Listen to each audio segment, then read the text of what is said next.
નમસ્કાર મિત્રો, હું છું મનીષ ભંડેરી. અમરેલી શહેરની અંદર ચિત્તલ રોડ ઉપર એરપોર્ટ આવેલું છે. આ એરપોર્ટ ઉપર કોઈ પણ જાતની ડોમેસ્ટિક કે ઇન્ટરનેશનલ ફ્લાઇટો આવતી નથી.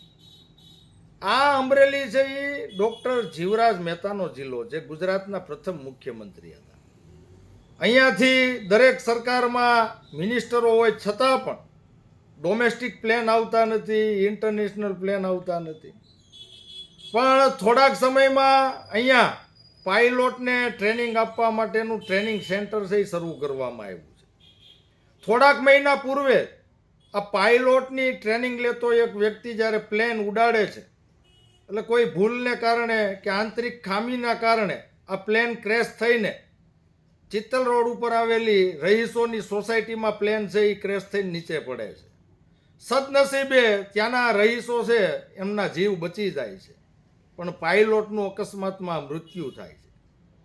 અવારનવાર અમરેલીના કલેક્ટરને, વહીવટીતંત્રને, ધારાસભ્યને, સરકારશ્રીમાં અમરેલી શહેરના પ્રબુદ્ધ અને જાગૃત નાગરિકોએ રજૂઆત કરી કે ભાઈ સાહેબ, આ ટ્રેનિંગ લેતા જે પાયલોટો છે એના જે પ્લેન જે અમરેલી શહેર ઉપરથી જે ઉડે છે એને તાબડતોબ બંધ કરાવો. કોઈ મોટી જાનહાનિ થાય, લોકોના જીવ જાય, એ પહેલાં બંધ કરાવો.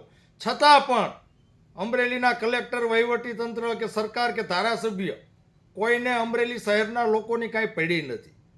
કાંઈ જીવની કિંમત ન હોય એમ કોઈ કંઈ રિસ્પોન્સ નથી આપતા, કોઈ કાર્યવાહી થઈ નથી.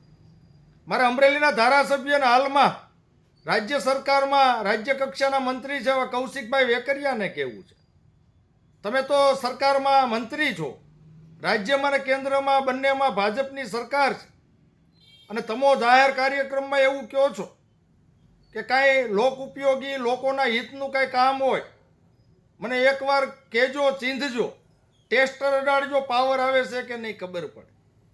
તો હું સોશિયલ મીડિયાના માધ્યમથી આપને કહેવા માગું છું કે આ તમને ટેસ્ટર અડાડ્યું, તમારામાં તેવડ હોય અને તમારા ટેસ્ટરમાં પાવર આવતો હોય, રાજ્યમાં કેન્દ્ર સરકારમાં તમારું ચાલતું હોય, તો અમરેલી શહેરમાં જે એરપોર્ટ છે, એરપોર્ટ ઉપર જે પાયલોટની ટ્રેનિંગ લેતા જે પ્લેનો ઉડે છે એ પ્લેનો તાબડતોબ છે એ બંધ કરાવો.